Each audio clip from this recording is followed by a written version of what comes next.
आणि आता आपण 5 महत्त्वाच्या बातम्या आतापर्यंतच्या समजून घेणार आहोत आमच्या 5 रिपोर्टरकडून। अशोक खरातची गेल्या 4 तासापासून चौकशी सुरू आहे, याच्या अपडेट्स आपल्याला देणार आहेत आमचे नाशिकचे प्रतिनिधी राहुल वाघ। एसआयटी अहवालाची माहिती एनडीटीव्ही मराठीच्या हाती आहे, याच्यातल्या एकदम खाचाखोचा आणि बारीक सारीक गोष्टी प्रांजल कुलकर्णी आपले प्रतिनिधी आपल्याला सांगणार आहेत। चाकणकरांच्या नंतर तटकरेंच्या राजीनाम्याची मागणी होऊ लागली आहे, याबद्दल पुण्याहून अजिंक्य धायगुडे आपल्याला माहिती देतील। तर अशोक खरात प्रकरणात मकोका लागणार का, याची माहिती सुद्धा आपण प्रांजल कुलकर्णीकडून घेणार आहोत। 3 IAS अधिकारी आणि अशोक खरात यांचं कनेक्शन नेमकं काय आहे हे आपल्याला सांगणार आहेत आमचे प्रतिनिधी सुनील दवंगे। सगळ्यात आधी एक महत्त्वाची आणि मोठी बातमी घेऊन पुढे जाऊयात। पॉलिटिकल बाबा अशोक खरातच्या कारनाम्यांमुळे राज्यात खळबळ उडाली। याच बाबाचे अनेक कारनामे बाहेर काढण्यासाठी गेल्या 4 तासांपासून एसआयटीची कसून चौकशी सुरू आहे। महिलांचं लैंगिक शोषण केल्याप्रकरणी अशोक खरातवर गुन्हा दाखल झालाय। 100 पेक्षा अधिक महिलांचं लैंगिक शोषण झालेलं असण्याची शक्यता आहे, त्यामुळेच या चौकशीतून अनेक गोष्टींचा खुलासा होऊ शकतो। दरम्यान खरातची 30 पेक्षा अधिक ठिकाणी संपत्ती असल्याची माहिती सुद्धा समोर येत आहे। चौकशीच्या सुरुवातीच्या टप्प्यात पोलिसांनी काही प्रश्न विचारल्यानंतर अशोक खरातनं बराच वेळ मौन धारण केलं होतं। कदाचित त्यानं तसं सोंग केलं होतं, तो काही बोलण्यास तयार नव्हता, कोणतीही कबुली देण्यास तयार नव्हता। अखेर पोलिसी खाक्यात दाखवल्यानंतर भोंदूबाबा खरातचा पोलिसांनी एक वेगळाच अवतार अनुभवला। डोळे मोठे करत थरथर कापत घोर अपराध असं तो वारंवार बोलत होता। त्याचा आवाज ऐकून बाहेर उभे असलेल्या गुन्हे शाखेचे काही कर्मचारी पळत पळत कार्यालयात गेले, मात्र काही वेळातच खरातला घाम फुटला, तो शांत झाला आणि नंतर त्यानं काही माहिती दिल्याचं कळतंय। राहुल वाघ आपले प्रतिनिधी आपल्यासोबत जोडले गेलेत, त्यांच्याकडनं अधिक माहिती घेऊया। राहुल, हे एसआयटीच्या चौकशी दरम्यान सुद्धा या खरातनं काही गडबड घोटाळा केलाय का काय? मिलिंद सर, जर आपण बघितलं तर गेल्या 3 तासापासून अशोक खरात याची एसआयटी मार्फत चौकशी सुरू आहे। खरं तर 2 दिवसापूर्वीच तेजस्वी सातपुते यांची एसआयटी प्रमुखपदी नियुक्ती झाल्यानंतर त्या नाशिकमध्ये तळ ठोकून आहेत। त्यांच्याच अध्यक्षतेखाली 12 सदस्यीय समितीची स्थापना करण्यात आली आहे। त्यामुळे युनिट 1चे कर्मचारी असतील, 2चे कर्मचारी असतील व नाशिक ग्रामीणच्या कर्मचाऱ्यांचा देखील त्यात समावेश करण्यात आलेला आहे। आणि आपण जर बघितलं तर गेल्या 1:30 ते 2 वाजेपासून अशोक खरात याची चौकशी केली जाते। खरं तर त्याचा जबाब नोंदवण्याचं काम देखील सुरू आहे।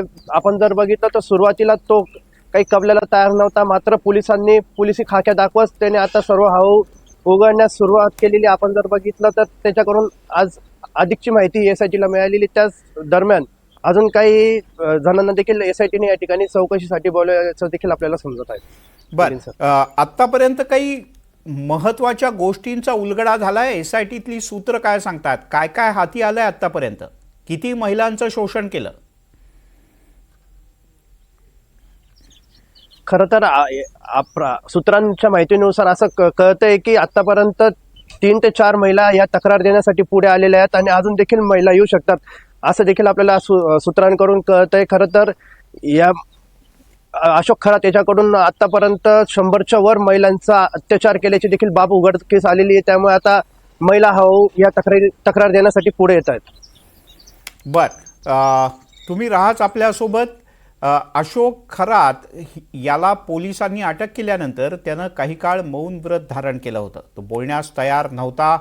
या गोष्टी तर आपण पाहिल्याच, पण एसआयटीच्या चौकशीमधील अहवालाची माहिती आता एनडीटीव्ही मराठीच्या हाती आली। अगदी प्राथमिक स्वरूपातला अहवाल आहे, पण काही महत्त्वाचे मुद्दे आहेत। सध्या 3 महिला तक्रार देण्यासाठी पुढे आल्याचं कळतं आणि आणखीन काही महिला पुढे येण्याची शक्यता आहे। नाशिक आणि अहिल्यानगर जिल्ह्यात सर्व पोलीस स्टेशनमध्ये अशोक खरातसह त्याच्या संपर्कातील अन्य लोकांच्या विरोधात लैंगिक अत्याचार, खंडणी, ब्लॅकमेलिंग अशा प्रकारच्या तक्रारी आहेत का, काय स्वरूपाच्या आहेत, त्याचं स्टेटस काय, याची माहिती घेणं सुरू आहे। खरातचं कार्यालय, निवासस्थान, laptop, computer, hard disk, CCTV, mobile या सगळ्याची तपासणी होते। प्रांजल कुलकर्णी आपले प्रतिनिधी आपल्यासोबत आहेत। प्रांजल, आतापर्यंत जी प्राथमिक चौकशी झाली आहे, काय काय ठळक मुद्दे यातून समोर आले?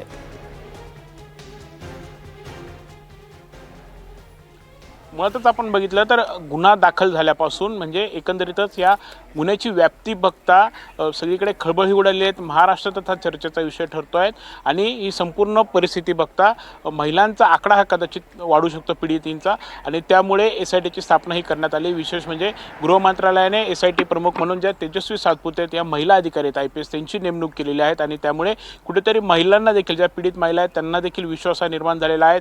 मनमोकळं त्या बोलू शकणार आहेत, न घाबरता त्या पुढे येणार आहेत आणि पोलिसांनी देखील तसं आवाहन केलेलं आहे आणि ही सर्व बघता महिला आता कुठेतरी तक्रार देण्यासाठी पुढे येत आहेत आणि आत्तापर्यंत जी काही सूत्रांनी माहिती दिली त्यानुसार 3 महिलांनी आतापर्यंत तक्रारी या SITकडे दिलेल्या आहेत आणि त्या पार्श्वभूमीवरती सर्व चौकशी सुरू आहेत. आपण बघितलं तर 3 दिवसांपासून SITकडून चौकशी सुरू आहेत एवढंच फक्त आपण ऐकत होतो. मात्र ही SITची जो काही तपास आहे, जी चौकशी आहे ती कोणत्या मुद्द्यांच्या आधारे सुरू आहेत ती माहिती आता आपल्यापर्यंत आलेली आहेत. त्यामध्ये आपण जर बघितलं तर बंधूबाबा कॅप्टन खरातने अनेक महिलांचं शोषण केल्याची शक्यता आहे, तसे पुरावे देखील मिळालेले आहेत आणि त्या आधारे सर्व माहिती गोळा करण्याचं काम हे सध्या सुरू आहे. यासोबतच 3 महिला या तक्रारीसाठी पुढे आल्या आहेत, आणखी काही महिला पुढे येतील तसं आवाहन देखील करण्यात आलेलं आहे. यासोबतच नाशिक आणि अहिल्यानगर जिल्ह्यातील अनेक पोलीस स्टेशनमध्ये कॅप्टन खरात संबंधित म्हणजे त्याच्या विरोधात असेल किंवा त्याने स्वतः दिलेल्या काही तक्रारी असतील म्हणजे ब्लॅकमेलिंगच्या असतील, लैंगिक अत्याचाराच्या असतील, यासोबतच इतर काही तक्रारी असतील तर त्यांचा देखील संपूर्ण तपास केला जातोय.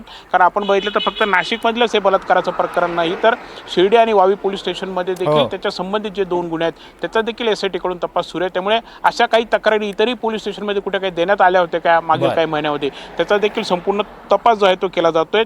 यासह कॅप्टन खरातचे मिरगावमधील आलिशान फार्म हाऊस असेल, नाशिकमधील घर असेल किंवा इतर ठिकाणचे CCTV फुटेज असे ताब्यात घेण्यात आलेले आहेत. 2 लॅपटॉप हे हस्तगत करण्यात आलेले आहेत. पेनड्राईव्ह हे जप्त केलेले आहेत आणि त्यामध्ये देखील CCTV फुटेजेस असतील, इतर काही आक्षेपार्ह व्हिडिओ असतील, काही पुरावे असतील ते देखील SITला मिळालेले आहेत आणि तो देखील संपूर्ण तपास असेल, हार्ड डिस्कची तपासणी असेल ती SITकडून सुरू आहेत. यासोबतच कॅप्टन अशोक खरातचे CDR जे आहे ते देखील तपासले जात आहेत. कोणाकोणाशी त्यांनी काय काय संभाषण केलं हे देखील संपूर्ण बघितलं हे जात आहे. त्यामुळे एकंदरीतच SITच्या तपासाला आता वेग हा आलेला आहे.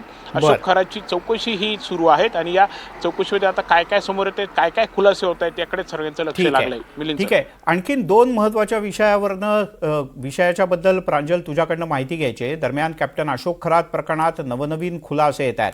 अनेक नेते मंडळी ही खरातकडे राजकीय सल्ला घेण्यासाठी किंवा भविष्यासाठी येत होती असंही आता स्पष्ट झालंय आणि या सगळ्यामुळे अनेकांच्या भुया उंचावलेत. त्यातच वेगवेगळ्या लोकांचे, राजकीय नेत्यांचे फोटो आता समोर येऊ लागलेत. या फोटोमध्ये परस्पर विरोधी माहिती आहे, काही मॉर्फ केलेले फोटो आहेत तर काही वेगळे फोटो आहेत. त्यात सुनील तटकरे यांचा अनामिका कापलेला एक फोटो व्हायरल झाला होता. दरम्यान हा फोटो मॉर्फ केलेला असल्याचं स्पष्टीकरण स्वतः तटकरे यांच्याकडून देण्यात आलं आहे.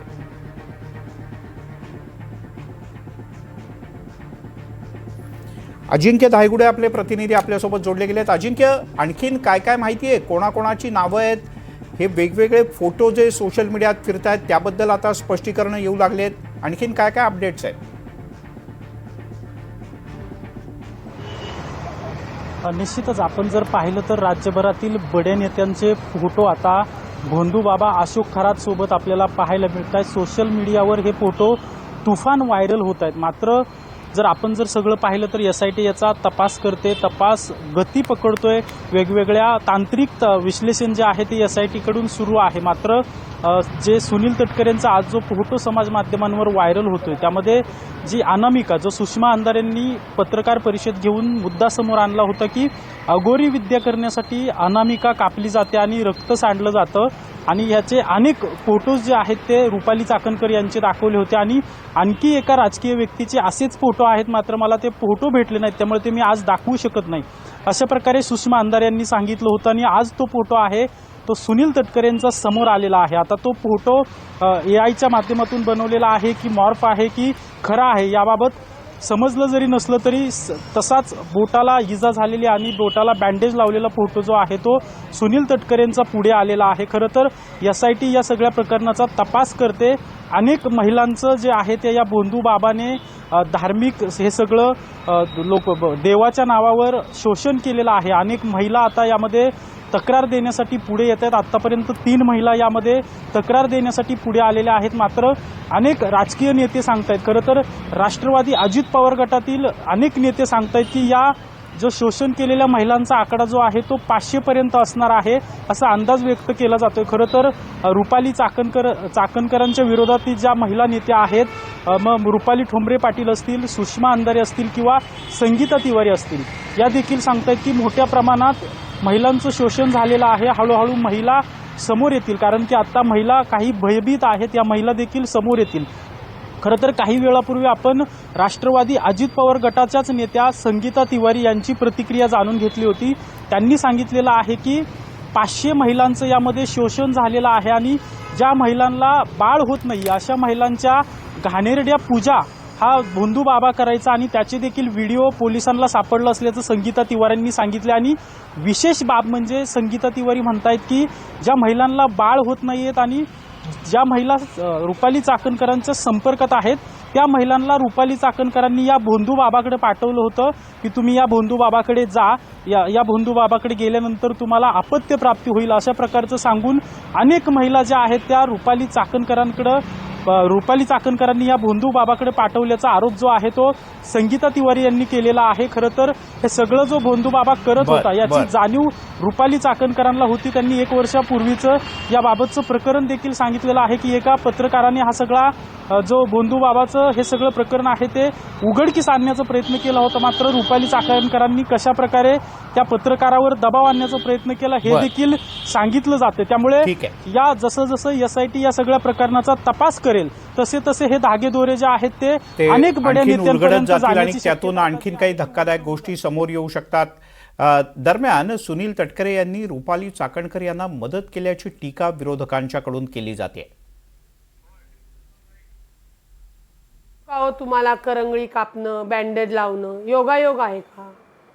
तुम्ही करंगळ्या नाही, तुमची सगळी बोटं छाटा, आम्हाला काही त्याच्याशी घेणं देणं नाही. पण आपण संविधानिक पदावर आहात, आपण एक लोकप्रतिनिधी आहात.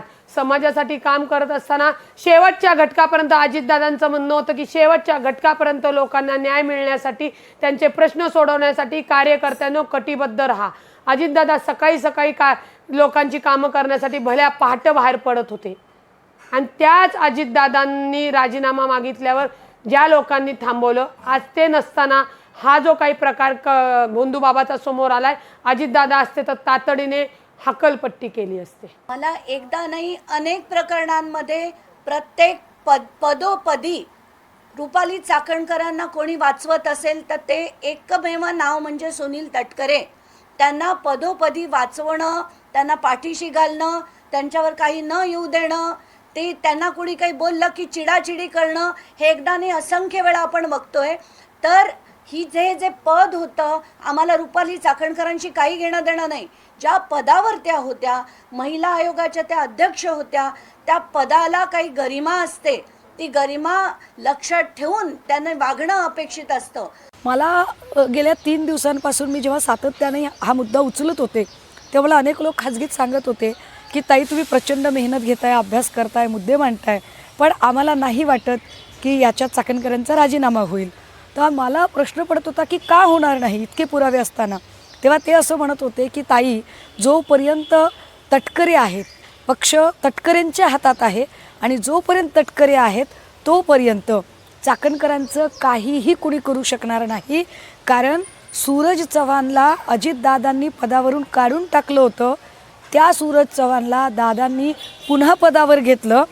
अगदी याच पद्धतीने सूरज चव्हाण असतील किंवा रुपाली चाकणकर असतील, हे सगळे पक्षांतर्गत जी लॉबी आहे त्या तटकरे लॉबीचे हे लोक आहेत. सुनील तटकरेंचा पण राजीनामा मागते. तुम्ही का गप्प बसला इतके दिवस? का झेललंय सगळं? का तिच्या बरोबर गेला? का स्वतःची अनामिका कापली? माझा एक तर रुपाली हे चाकणकर बाई ह्या पार्टनर इन अ क्राईम आहेत, त्यामुळे त्यांच्यावर तो गुन्हा दाखल झाला पाहिजे. त्यांच्यावर गुन्हाच दाखल झाला पाहिजे. कारण का एका बलात्काराला तुम्ही मदत केली. 1 वर्षापूर्वी हे भिंग फुटणार होतं, ते तुम्ही दाबलं. कारण का एक पत्रकाराला तुम्ही धमकी दिली, सुमोटो काढला, त्याला पोलिसांकडनं दम दिला, त्याला माफी मागायला लावली. हे प्रकरण त्या बाईनी का दाबलं? विचारा ना तुम्ही ते प्रकरण का दाबलं? का तुम्ही त्या पोलिसांना दम दिला, त्या पत्रकाराला दम दिला? आणि त्याच्यानंतर सुनील तटकरेजी यांनी ह्या बाईला कायम वाचवलं. हिमालयासारखे तिच्या मागे उभे राहायचे का? दरम्यान आरोपी खरातला 100पेक्षा अधिक महिला बळी पडल्याची प्राथमिक माहिती आहे. या प्रकरणी 3 महिला समोर आलेत, मात्र अजूनही काही महिला समोर येतील असा दावा केला जातोय. खरात प्रकरणावर आता मकोका लागू शकतो असा गंभीर आरोप रुपाली ठोंबरे यांनी केलाय, तर सुषमा अंधारे यांनी सुद्धा यावर प्रतिक्रिया दिली आहे. येणाऱ्या काळात या भोंदूबाबाच्या प्रकरणात संघटित गुन्हेगारी म्हणून मकोका लावावा लागणार आहे आणि पोलिसांना ते करावं लागेल. जर पोलिसांनी याच्यात कुठे टाळाटाळ केली, दबावाखाली कामकाज केलं नाही, तर मेहरबान कोर्टाकडनं या सगळे हे इव्हिडन्स या गुन्ह्याच्या बाबतीतली तिथे या सगळ्या गोष्टी होणार आहे. त्याच्यामुळे कोर्टातनं गुन्हा आरोपी करा या आदेशाची वाट बघून अजून आपली उरली सुरलेली जी काही इज्जत आहे ती सरकारने, पोलीस यंत्रणेने घालवू नये. माझी मागणी आहे की चाकणकरांना अटक करा आणि त्यांना सहआरोपी करा. आणि विशेष म्हणजे मकोकाची कलमं लागली पाहिजेत, कारण ही संघटित गुन्हेगारी आहे. खरातने केलेला गुन्हा हा एकट्याने केलेला गुन्हा नाही, याच्यात अनेक लोकांचं टीमवर्क आहे. 1 वर्षापासून हा सगळा गुन्हा चाकणकरांना माहीत होता, चाकणकरांना अवगत होता आणि तरीही चाकणकरांनी पीडितांना न्याय देण्याच्याऐवजी गुन्हेगारांना अभय देण्यासाठी प्रयत्न केले. म्हणून माझी दुसरी मागणी की चाकणकरांचे सगळे कॉल रेकॉर्ड्स तपासले जावेत. आणि पुन्हा एकदा जाऊयात, प्रांजल कुलकर्णी आपले प्रतिनिधी आपल्यासोबत जोडले गेलेत. प्रांजल, 2 मुद्दे आहेत. एक तर पोलीस सूत्र आणि वरिष्ठ वकील काय म्हणतात याबद्दल, कायदेतज्ञ, की मकोका लागू शकतो का, काय काय याच्यातली कायदेशीर प्रक्रिया खरातबद्दल आणि रुपाली चाकणकर यांच्याबद्दलची असू शकते.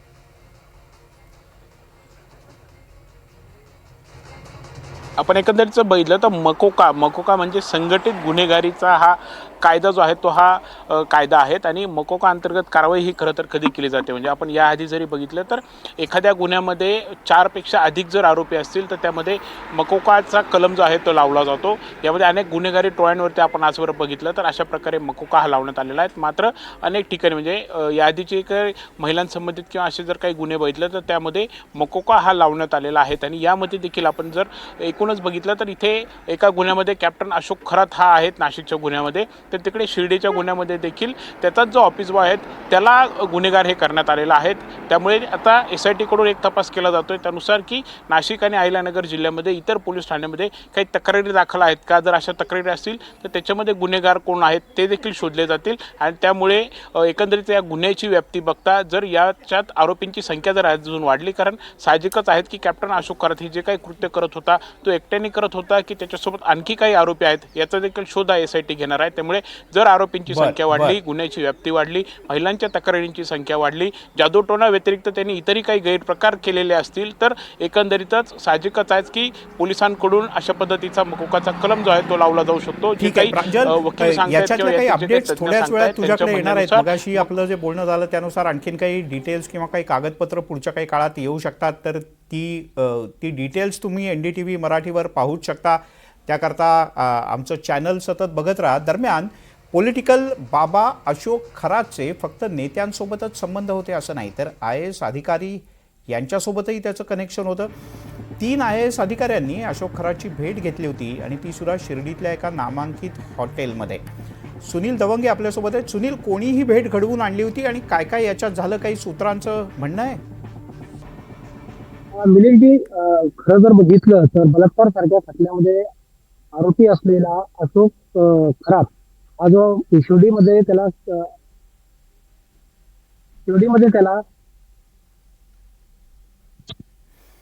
हा सुनील, पूर्ण करा. शिर्डीमध्ये त्याला कॅप्टन बाबा म्हणून किंवा कॅप्टन खरात म्हणून ओळखलं जायचं. जेव्हा जेव्हा राजकीय मंडळी किंवा उच्च पदस्थ अधिकारी शिर्डीमध्ये साहेबांच्या दर्शनासाठी यायचे त्यावेळेस तो हा शिर्डीमध्ये या भागामध्ये खास करून दिसून यायचा. अनेक वेळा तो शिर्डीमध्ये या लोकांच्या संपर्कात असल्याचं देखील पाहायला मिळालं. सर्वात महत्वाचं म्हणजे शिर्डीतल्या 2 मोठ्या हॉटेलमध्ये त्याची भागीदारी असल्याचं देखील आता उघड होत आहे. आता नेमकं त्यांनी या हॉटेलमध्ये भेट घेतली की आणखी इतर पंचतारांकित जे हॉटेल आहे त्यामध्ये त्यांनी भेट घेतली हे सूत्रांनी आतापर्यंत सांगितलं नसलं तरी शिर्डी पोलीस स्टेशन हद्दीतील सावळीवीर भागातील विनोद नावाचा एक व्यक्ती आहे तो अशोक खरात जो कॅप्टन बाबा आहे त्याचा हस्तक म्हणून या ठिकाणी पाहिलं जातं. तो या सर्वांची भेट घालून देत असल्याचं देखील आता सूत्रांनी स्पष्ट केलं आहे. एकंदरीत जर म्हटलं तर शिर्डी जेव्हा जेव्हा राजकीय मंडळी किंवा उच्च पदस्थ अधिकारी शिर्डीमध्ये येत होते तेव्हा तेव्हा हा कॅप्टन खरात जो आहे तो त्यांची भेट घेण्यासाठी शिर्डीमध्ये येत होता. कॅप्टन खरात म्हणून शिर्डीमध्ये प्रचलित असलेला हा ज्योतिष बघणारा हा व्यक्ती होता, राजकीय भविष्य सांगत होता. त्यामुळे हे अधिकारी असेल किंवा इतर नेते मंडळी जी असेल ही आपोआप त्याच्या जाळ्यात अडकत होती आणि ही एक वेगळ्या पद्धतीनं ट्रीटमेंट त्याला शिर्डीमध्ये देखील मिळत होती. कारण की त्याचं राहणीमान त्याचबरोबर उच्च पदस्थ जे व्यक्ती आहेत त्यांच्या सोबत तो पंचतारांकित हॉटेलमध्ये जा ये करायचा, उठबस या ठिकाणी असायची आणि बऱ्याचदा त्याला चांगल्या मोठ्या अधिकाऱ्यांसोबत शिर्डीमध्ये देखील पाहिलं गेलंय. आत्ताच्या काळामध्ये अटक होण्यापूर्वी 3 दिवस आधी जेव्हा त्यांनी त्याच्या भूखंडावरील जो 4 एकरचा भूखंड आहे त्या ठिकाणी गहू कापणीसाठी जेव्हा या ठिकाणी आला होता तेव्हा 3 अधिकाऱ्यांची भेट घेतली असल्याचं आता स्पष्ट होत आहे. अजून कोणत्या ठिकाणी त्यांनी भेट घेतली ही जरी माहिती मिळाली नसली तरी सूत्रांनी खात्रीलायक ही माहिती दिली की त्यांनी या ठिकाणी भेट घेतली. म्हणजे ही भेट कशासाठी झाली, हे अधिकारी त्याचे भक्त होते का किंवा आणखीन त्याला काही अटकेची चुलचूल लागली होती, या सगळ्या माहिती आता समोर येईल. माहिती घेतली जाते. ठीक आहे सुनील, तुम्ही राहाच आमच्यासोबत, पण बाकीचेही 4 सहकारी आपल्यासोबत होते त्या तिघांचेही धन्यवाद. राहुल, प्रांजल, तुमचेही धन्यवाद, तुम्ही याबद्दल, आणि अजिंक्य आपल्यासोबत होता, तुमच्या तिघांचेही धन्यवाद. दरम्यान राजकीय ज्योतिषी अशोक खरातचा आणखीन एक धक्कादायक कारनामा समोर आलाय. नीरज जाधवला अडकवण्यासाठी शिर्डीतल्या एका महिलेला हाताशी धरत खोटी फिर्याद दाखल केल्याची माहिती समोर आली. फिर्यादीमध्ये अनेक विसंगती सुद्धा आहेत. संबंधित पीडित महिलेच्या परिवारासोबत आरोपी अशोक खरातचा काही कोटी रुपयांचा व्यवहार झाल्याची सुद्धा माहिती विश्वसनीय सूत्रांनी दिली आहे. पुन्हा एकदा जाऊयात, सुनील दवंगे आपले प्रतिनिधी आपल्यासोबत आहेत. सुनील, हे तर मी पैसे देतो आणि तू तक्रार कर आणि ओरड असा हा सगळा प्रकार झाला. आपण जर पाहिलं तर खरं ही जर तक्रार म्हटलं तर ही अशोक खरात जो होता भोंडू बाबा यांनी या महिलेला हाताशी धरून या ठिकाणी केल्याचं पाहायला मिळालं. हीच तक्रार खरं त्याच्या अंगलट आल्याचं देखील या सगळ्या प्रकारावरून पाहायला मिळत आहे. कारण की नाशिक येथे त्यांनी जी तक्रार किंवा त्या नीरज जाधव विरोधात जी तक्रार दाखल केली होती त्यामध्ये नीरज जाधवला बेदम मारहाण देखील करण्यात आली होती. मात्र त्याच्याकडे काही पेनड्राईव्ह किंवा इतर काही सामान त्याच्या विरोधातले पुरावे असल्याचं त्याच्या लक्षात आल्यानंतर त्यांनी शिर्डीमध्ये ही एका महिलेला हाताशी धरून तक्रार दाखल केली. या तक्रारीमध्ये काही विसंगती आढळलेल्या आहेत. खास करून ज्या ठिकाणी ते तक्रारीमध्ये म्हटलं होतं की ते संबंधित नीरज जाधव याने फोटो व्हिडिओ दाखवले आणि दर्शन रांगेचा उल्लेख केला होता. मात्र ज्या ठिकाणचा हा भाग त्या ठिकाणी म्हटलं होतं त्या ठिकाणी असं कुठलाही परिसर शिर्डीमध्ये नसल्यानं यामध्ये मोठ्या प्रमाणावर विसंगती दिसून आल्यानंतर पोलिसांनी याचा सखोल तपास केला आणि तेव्हा जो पेनड्राईव्ह हाती लागला त्यानंतर शिर्डी पोलिसांनी, खास करून अहिल्यानगर पोलिसांनी याचा सखोल तपास केला. आज राधाकृष्ण विखे पाटलांनी देखील त्यांचं कौतुक केलेलं आहे की हा सर्व जो प्रकार आहे तो अहिल्यानगर पोलिसांनी अतिशय स्पष्टपणे उघड केला आणि मुख्यमंत्र्यांच्या आदेशानंतर याची SIT स्थापन झाली. हा सगळा बनाव जो होता, हा सगळा जो कारवाई तो करत होता किंवा सगळे जे असतील त्याच्या समोर आलेले आहे. ठीक आहे, म्हणजे आपण असं म्हणू शकतो तुर्तास सुनील की या नीरज जाधवला बोलतं केल्यानंतर सुद्धा अनेक प्रकारचे खुलासे या खरात बद्दलचे आणि त्याच्या कारनाम्याचे होऊ शकतात. तुर्तास धन्यवाद या सगळ्या सविस्तर माहितीबद्दल.